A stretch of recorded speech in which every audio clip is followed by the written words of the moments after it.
Avez-vous remarqué des changements étranges dans votre corps ces derniers temps? Des sensations que la médecine traditionnelle a du mal à expliquer, une fatigue soudaine suivie de bouffées d'énergie, une sensibilité accrue à votre environnement, ou même l'impression que vos cinq sens s'affinent. Beaucoup de personnes à travers le monde rapportent des expériences similaires, accompagnées d'un sentiment profond que quelque chose de plus grand est en train de se produire, non seulement autour d'eux, mais en eux. Si vous vous retrouvez ici aujourd'hui, c'est peut-être parce que vous cherchez des réponses au-delà du physique, une compréhension spirituelle de cette transformation intérieure. Le titre de cette vidéo, le signe physique que votre ADN est en train de muter vers la 5D, peut sembler audacieux, mais il touche à une réalité vécue par de nombreux chercheurs de vérité. Il ne s'agit pas d'une mutation génétique au sens scientifique brut, mais d'une métaphore puissante pour décrire une évolution spirituelle profonde, une préparation du temple intérieur que sont votre corps et votre âme, pour vibrer à une fréquence plus haute d'amour, de paix et de conscience unifiée. Ce processus, bien que parfois inconfortable, est un signe d'espérance. Alors, avant de céder à l'inquiétude, écoutez ce message, ton corps change, ne panique pas. Nous allons explorer ensemble ce que cela signifie du point de vue d'une foi vivante, comment ces signes peuvent être interprétés comme les douleurs de l'enfantement d'un nouvel être spirituel. Si votre cœur est ouvert à cette possibilité, alors vous êtes au bon endroit. Abonnez-vous à la chaîne pour plus de révélations divines, appuyez sur le bouton like si cette vidéo vous touche, et laissez vos vœux en commentaire pour partager avec la communauté. Le premier signe souvent rapporté est une fatigue profonde et inexplicable, comme si le corps était en train de subir un profond recalibrage. Ce n'est pas la fatigue due à un manque de sommeil, mais une lassitude qui semble venir du plus profond des cellules. Du point de vue spirituel, cela peut être comparé à un épuisement des vieux schémas, des anciennes façons d'être qui demandent trop d'énergie pour être maintenues. Votre être entier, corps, âme et esprit, est en train de faire le tri entre ce qui appartient à la vibration de la peur, de la séparation, et ce qui appartient à la vibration de l'amour et de l'unité. Ce travail intérieur est colossal et consomme une énergie substantielle. Imaginez que vous déménagiez d'une vieille maison pleine de meubles poussiéreux et inutiles vers une demeure neuve et lumineuse. Le processus de nettoyage, de tri et de transport est exténuant, mais il est nécessaire pour profiter pleinement du nouveau lieu. Cette fatigue est le signe que vous êtes en plein dans ce déménagement existentiel. Le conseil ici est de respecter ce signal. Reposez-vous sans culpabilité. Offrez ce temps de récupération à Dieu, en lui disant « Seigneur, je sens une grande fatigue. Si cela fait partie de ta transformation en moi, je l'accepte. Donne-moi la patience et utilise ce repos pour restaurer mon être selon ton dessein parfait. » Ce n'est pas un temps perdu, c'est un temps d'incubation sacré. À l'inverse de cette fatigue, vous pouvez aussi expérimenter des bouffées d'énergie soudaines, parfois en pleine nuit, où vous vous sentez soudainement plein de vie et d'inspiration.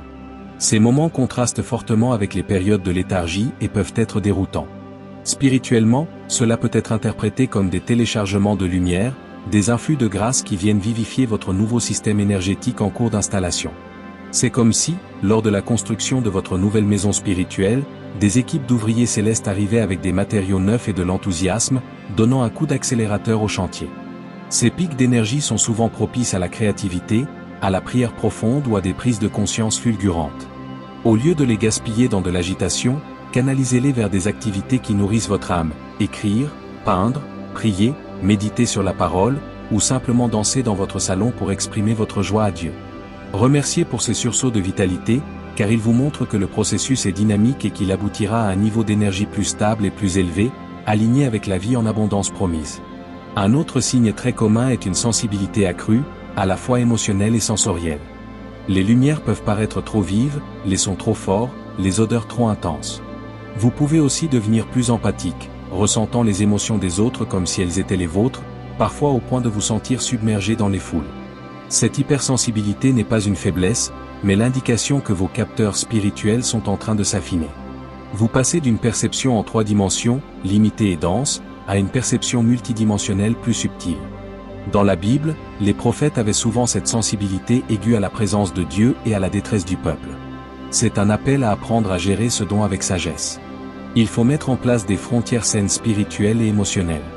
Apprenez à vous ancrer, à visualiser la lumière du Christ autour de vous comme un bouclier protecteur qui filtre les énergies qui ne vous appartiennent pas. Priez le psaume 91 qui parle de la protection du Très-Haut.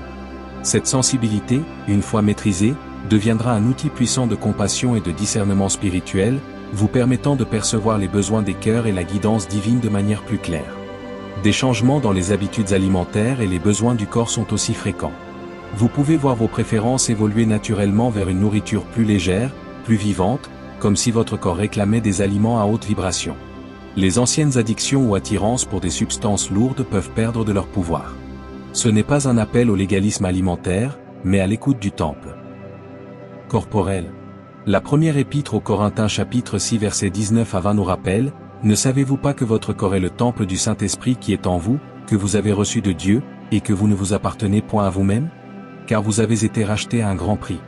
Glorifiez donc Dieu dans votre corps et dans votre esprit, qui appartiennent à Dieu. » Ce changement d'appétit peut être une manifestation physique de ce désir de glorifier Dieu dans un temple purifié. Approchez cette transformation avec gratitude et sans rigidité. Écoutez les signaux de faim et de satiété, et choisissez des aliments qui vous font vous sentir léger et plein de clarté mentale. Voyez chaque repas comme une occasion de bénir votre corps et de le remercier pour le travail incroyable qu'il accomplit dans cette transition. Le sommeil peut devenir un territoire chaotique, avec des réveils fréquents, des rêves intenses et vivaces, ou l'impression de ne pas dormir profondément tout en se sentant paradoxalement reposé. Ces nuits agitées sont souvent le théâtre d'un travail spirituel important. Pendant que le corps se repose, l'âme voyage, apprend, se libère, reçoit des enseignements. Les rêves peuvent être des paraboles personnelles, pleines de symboles à méditer. Au lieu de lutter contre cette fragmentation du sommeil, acceptez-la comme un temps de formation. Tenez un journal de rêves près de votre lit et notez au réveil ce dont vous vous souvenez. Demandez à Dieu dans la prière de vous en donner la clé de compréhension. Ces phases de sommeil léger peuvent aussi être des invitations à la prière nocturne, à des moments de communion silencieuse avec le Père pendant que le monde dort. C'est un privilège de participer à ces vigiles intimes. Si vous vous réveillez, offrez simplement ce temps à Dieu, demandez-lui de bénir vos proches, ou laissez-vous bercer par sa paix. Un sommeil paisible et profond vous sera rendu lorsque cette phase de transition sera intégrée. Des sensations physiques inexpliquées, comme des picotements, des vibrations, des vagues de chaleur ou de froid parcourant le corps sans cause médicale, sont également décrites. Ces sensations, souvent localisées le long de la colonne vertébrale ou sur le sommet du crâne, peuvent être surprenantes. Dans le langage spirituel, on pourrait y voir la circulation d'une énergie de vie renouvelée, l'activation de nouveaux canaux de lumière à l'intérieur de votre être. Cela peut faire écho à l'expérience de la Pentecôte où les disciples ont senti un vent violent et des langues de feu se poser sur eux, marquant l'infusion du Saint-Esprit. Sans chercher à tout dramatiser, vous pouvez accueillir ces sensations avec curiosité et prière. Demandez à l'Esprit Saint de vous remplir à nouveau, de circuler en vous pour guérir et vivifier chaque cellule. Visualisez une lumière blanche et dorée, symbole de la présence du Christ, descendant du ciel et traversant votre corps de la tête aux pieds, purifiant et alignant tout votre être. Ces sensations sont souvent le signe que des blocages anciens se dissolvent et que la vie divine circule plus librement. Un détachement croissant face au drame du monde, aux potins, aux conflits superficiels, peut également survenir. Vous pouvez vous sentir moins impliqué émotionnellement dans le chaos ambiant, comme si vous l'observiez depuis un point de vue plus élevé. Ce n'est pas de l'indifférence, mais une nouvelle capacité à demeurer dans la paix du Christ au milieu des tempêtes. C'est l'accomplissement de l'invitation de Jésus en Jean chapitre 16 verset 33, « Je vous ai dit ces choses, afin que vous ayez la paix en moi. Vous aurez des tribulations dans le monde, mais prenez courage, j'ai vaincu le monde. » Ce détachement est le signe que votre identité est de plus en plus ancrée dans la réalité du royaume, et moins dans les fluctuations du monde physique. Utilisez cette paix nouvelle non pas pour fuir le monde, mais pour y être une présence apaisante, un porteur de solutions et de réconciliation, un témoin silencieux qu'une autre façon de vivre, centrée sur l'amour, est possible. Paradoxalement, ce détachement s'accompagne souvent d'un amour plus profond et plus compassionnel pour l'humanité dans son ensemble. Votre cœur peut s'ouvrir à une compassion véritable pour des inconnus, pour la souffrance de la planète. C'est l'amour agapé, l'amour divin et inconditionnel, qui commence à couler plus abondamment en vous. Vous réalisez que nous sommes tous interconnectés, tous enfants du même Père. Cette prise de conscience peut être à la fois merveilleuse et douloureuse, car elle vous rend vulnérable à la douleur du monde. Portez cette sensibilité dans la prière d'intercession. Présentez à Dieu les souffrances que vous percevez. Laissez votre cœur être brisé par ce qui brise le cœur de Dieu, mais souvenez-vous ensuite de le laisser aussi être consolé et fortifié par l'espérance de la résurrection. Vous devenez un canal par lequel l'amour de Dieu peut atteindre le monde, non plus à travers vos seules forces, mais par la puissance de l'Esprit qui coule en vous. Un désir irrépressible d'authenticité, de vérité et de simplicité peut envahir votre vie. Les relations basées sur le mensonge ou les jeux de pouvoir deviennent intolérables. Vous cherchez la transparence et la sincérité. Ce désir est le reflet de la nature même de Dieu, qui est vérité. Jésus a dit, « Je suis le chemin, la vérité, et la vie. Alors que vous vous alignez sur des fréquences plus hautes, tout ce qui est faux, artificiel ou manipulatoire devient dissonant et doit être soit transformé, soit laissé derrière vous. Cela peut conduire à des changements relationnels douloureux, mais nécessaires. Suivez cette boussole intérieure qui cherche la vérité dans l'amour. Communiquez avec douceur et fermeté. Recherchez des compagnons de route qui partagent cette quête de vérité et d'intégrité. Construisez votre vie sur le roc de la parole de Dieu, qui est une vérité immuable, plutôt que sur le sable mouvant des opinions du monde. La synchronicité, ces coïncidences signifiantes qui semblent trop parfaites pour être le fruit du hasard, devient un langage courant dans votre quotidien. Vous pensez à une personne, elle vous appelle. Vous avez besoin d'une information précise, elle apparaît sous vos yeux. Ces événements sont des clins d'œil de l'univers, ou plus précisément de la providence divine, vous confirmant que vous êtes sur le bon chemin, que vous êtes guidé et que vous co-créez votre réalité avec Dieu. Apprenez à reconnaître et à remercier pour ces signes. Tenez un journal de gratitude pour les noter. Cela renforce votre foi en la guidance active du Saint-Esprit dans les moindres détails de votre vie. Cela vous enseigne à vivre dans un état de confiance et d'émerveillement, sachant que le Père connaît vos besoins avant même que vous ne les lui demandiez, comme le dit Matthieu chapitre 6 verset 8. Un besoin accru de solitude et de silence peut se faire sentir, non par misanthropie, mais parce que ces moments sont devenus nécessaires pour rester connecté à votre centre, à la présence de Dieu en vous. Dans le silence, le bruit des vieux programmes mentaux s'apaise, et la voix douce et calme de l'esprit peut être entendue plus clairement. Jésus lui-même se retirait souvent dans des lieux déserts pour prier. Honorez ce besoin sans culpabilité. Créez des oasis de silence dans votre journée, ne serait-ce que 5 minutes. Dans ces moments, ne cherchez pas forcément à faire une prière spécifique, mais simplement à être en présence aimante de Dieu. Laissez ce silence vous régénérer et vous réaligner. C'est dans ce creuset que votre nouvelle identité en Christ se forge et se consolide. Votre relation au temps peut sembler se distordre. Les journées peuvent paraître à la fois très longues et très courtes. Vous pouvez avoir l'impression d'être en décalage avec le rythme effréné du monde. Cela s'explique par le fait que vous commencez à habiter de plus en plus le moment présent, l'éternel, maintenant, de Dieu, tout en vivant dans un monde régi par le temps linéaire. C'est une expérience de la qualité du temps du royaume, le kéro, par opposition au temps chronologique, le chrono. Profitez de cette expérience pour vous ancrer dans l'instant présent, lieu de la rencontre avec Dieu. Pratiquez la louange et l'action de grâce pour le moment présent, quel qu'il soit. Cela vous libère de l'anxiété du futur et des regrets du passé, et vous permet de goûter à la plénitude de vie que Jésus est venu donner. Des souvenirs anciens, parfois douloureux, peuvent refaire surface à la conscience, non pour vous tourmenter, mais pour être définitivement guéris et libérés à la lumière du Christ.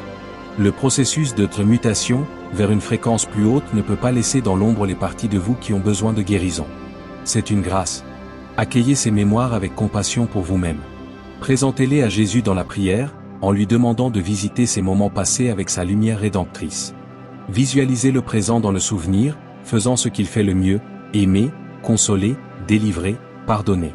Cette prière imaginative puissante peut opérer des guérisons profondes et couper les liens douloureux avec le passé, vous permettant d'avancer plus léger. Votre système de croyance peut subir un tremblement de terre salutaire. Des dogmes rigides, des préjugés, des peurs ancrées peuvent être remis en question et tomber, faisant place à une foi plus personnelle, vivante et relationnelle. C'est un peu comme si l'esprit soufflait pour balayer les étagères poussiéreuses de votre mental, ne laissant debout que ce qui est essentiel, l'amour de Dieu et du prochain. Ne craignez pas ce processus. Dieu est plus grand que nos petites boîtes théologiques. Laissez-le vous conduire dans toute la vérité, comme promis en Jean chapitre 16 verset 13. Ancrez-vous dans la personne vivante de Jésus-Christ, et soyez ouverts à ce qu'il veut vous révéler de nouveau. Une foi mature n'a pas peur des questions, elle cherche la face de Dieu derrière les réponses toutes faites. Une connexion plus forte à la nature et aux éléments se développe souvent. Un arbre, un coucher de soleil, la pluie peuvent vous toucher profondément et vous remplir d'un sentiment de sacré. Vous réalisez que la création tout entière gémit dans les douleurs de l'enfantement, attendant la révélation des fils de Dieu, comme le décrit Romains chapitre 8 versets 19 à 22. Vous commencez à vous percevoir comme partie intégrante de ce grand tout, avec une responsabilité de gardien et d'amant de la création. Passez du temps dans la nature, pas seulement pour vous distraire, mais pour communier avec le Créateur à travers son œuvre. Marchez pieds nus sur l'herbe, écoutez le chant des oiseaux, contemplez la complexité d'une fleur. Laissez ces expériences vous remplir d'humilité et de louange, et vous inspirer dans vos choix quotidiens pour vivre de manière plus respectueuse et harmonieuse. La communication avec le divin peut prendre de nouvelles formes. La prière verbale peut parfois sembler trop limitée, et faire place à un sentiment de communion silencieuse, à une prière du cœur, ou à des formes d'expression créative comme le chant spontané, le dessin ou l'écriture inspirée. C'est le Saint-Esprit qui prie en vous, avec des gémissements inexprimables, selon Romains chapitre 8 verset 26. Faites-lui confiance. Laissez la prière devenir un état d'être plus qu'une liste de requêtes.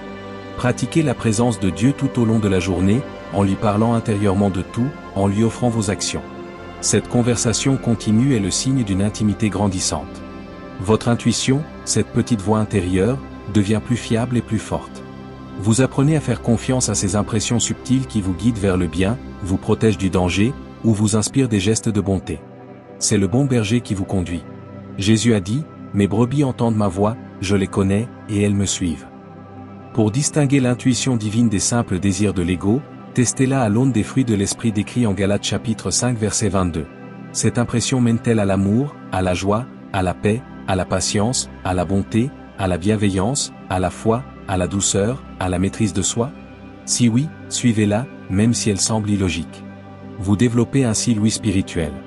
Le pardon, sous toutes ses formes, devient une nécessité vitale, presque physique.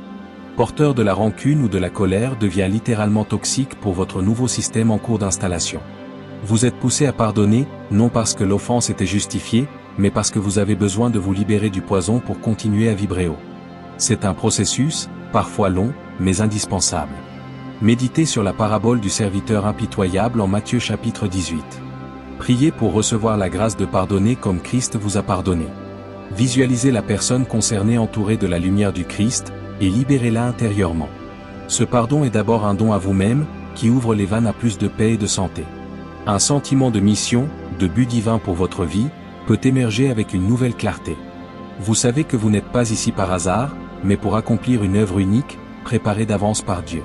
Cette mission n'est pas nécessairement grandiose aux yeux du monde, elle peut être simple et locale, mais elle a une importance cosmique. Cherchez à discerner cette mission à travers vos passions, vos talents, les besoins qui vous touchent particulièrement, et les confirmations de l'Esprit. Offrez chaque jour à Dieu en lui demandant de vous utiliser selon son plan parfait. Vivez avec la conscience que vos actions, même modestes, accomplies avec amour, contribuent à l'avènement du royaume. La peur de la mort peut diminuer significativement, remplacée par une conviction profonde de la vie éternelle et une curiosité pour l'au-delà. La résurrection du Christ n'est plus seulement un dogme, mais une réalité vivante qui imprègne votre présent. Vous réalisez que la mutation, en cours est précisément une préparation pour habiter pleinement les réalités éternelles. Cette libération de la peur ultime vous donne une audace et une liberté nouvelle pour vivre pleinement ici et maintenant, sans être paralysé par la crainte de la fin. Vous pouvez dire avec Paul, « Pour moi, vivre, c'est Christ, et mourir est un gain. » Votre langage peut évoluer. Vous pouvez avoir du mal à trouver les mots justes par moment, ou au contraire, trouver des expressions nouvelles et poétiques pour décrire votre expérience intérieure. Vous pouvez aussi être attiré par des langages symboliques, des hymnes anciens, ou des chants en langue. Laissez cette évolution se faire. L'Esprit vient au secours de notre faiblesse, notamment dans la prière.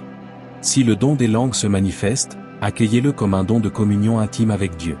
Si vous êtes attiré par le silence, habitez-le. Dieu comprend tous les langages du cœur. Enfin, le signe peut être le plus beau, l'émergence d'une joie fondamentale, non liée aux circonstances extérieures. C'est la joie du salut, la joie d'être aimé et sauvé, la joie de connaître Dieu. Cette joie est un fruit de l'Esprit, une signature de sa présence en vous. Elle peut coexister avec la tristesse ou la difficulté, mais elle est comme une rivière souterraine qui continue de couler, vous sustentant. Cultivez cette joie par la gratitude, la louange, le partage, la contemplation de la beauté. Elle est votre force, car la joie de l'Éternel est votre force comme le dit Néhémie chapitre 8 verset 10. Elle est la preuve que la mutation est avant tout une immersion plus profonde dans la vie même de Dieu. Frères et sœurs, nous avons parcouru ensemble 25 facettes de cette transformation profonde que certains nomment « mutation vers la 5D », et que nous pouvons appeler, dans le langage de la foi, la sanctification, la transfiguration intérieure, ou la participation à la nature divine. Rappelons-nous que ces signes physiques et émotionnels ne sont pas une fin en soi, mais des indicateurs d'un processus spirituel bien plus vaste. Votre coopération avec la grâce de Dieu pour devenir une nouvelle création en Jésus-Christ. Ce voyage peut être déroutant, mais il est guidé par l'amour infini du Père. Votre corps, votre âme et votre esprit sont en cours d'alignement avec la vibration céleste de l'amour pur. Ne paniquez pas. Accueillez chaque étape avec prière, discernement et une grande dose de douceur envers vous-même. Vous n'êtes pas seul, une immense communauté d'âmes traverse le même pont entre deux mondes. Faites confiance au divin architecte qui œuvre en vous. Prions ensemble. Père d'amour, source de toute vie et de toute lumière, nous venons à toi avec gratitude pour le travail merveilleux que tu opères en chacun de nous. Nous te remettons nos corps, nos âmes, nos esprits, avec tous ces signes de transformation que nous ne comprenons pas toujours. Bénis chacun de ceux qui regardent cette vidéo. Apaise leurs inquiétudes, confirme-les dans ton amour. Donne-leur le discernement du Saint-Esprit pour naviguer ces changements avec sagesse et paix. Guéris les mémoires anciennes qui refont surface, fortifie leur corps pendant les phases de fatigue, canalise leurs énergies nouvelles vers ta gloire et le service de leurs frères et sœurs. Qu'à travers ce processus, leur foi s'approfondisse, leur espérance s'affermisse, et leur amour pour toi et pour le prochain devienne la loi parfaite de leur vie. Répands ta bénédiction sur leur famille, leurs projets, leurs nuits et leurs jours. Qu'ils soient des porteurs de ta lumière et des témoins de ta paix transformatrice dans ce monde en besoin. Nous te le demandons au nom puissant et doux de Jésus-Christ, notre Seigneur et modèle. Amen. Si cette vidéo a éclairé votre chemin et apaisé votre cœur, faites-le savoir. Abonnez-vous si ce n'est pas déjà fait, likez cette vidéo, partagez-la avec vos proches qui traversent aussi ces transformations mystérieuses, et laissez un commentaire avec vos vœux pour que nous grandissions ensemble dans la foi. Partagez vos expériences, vos questions, vos victoires. Nous sommes une famille spirituelle qui s'édifie les uns les autres. Que la paix qui surpasse toute intelligence garde vos cœurs et vos pensées en Jésus-Christ. À très bientôt pour de nouvelles révélations sur ce chemin passionnant de la vie en esprit.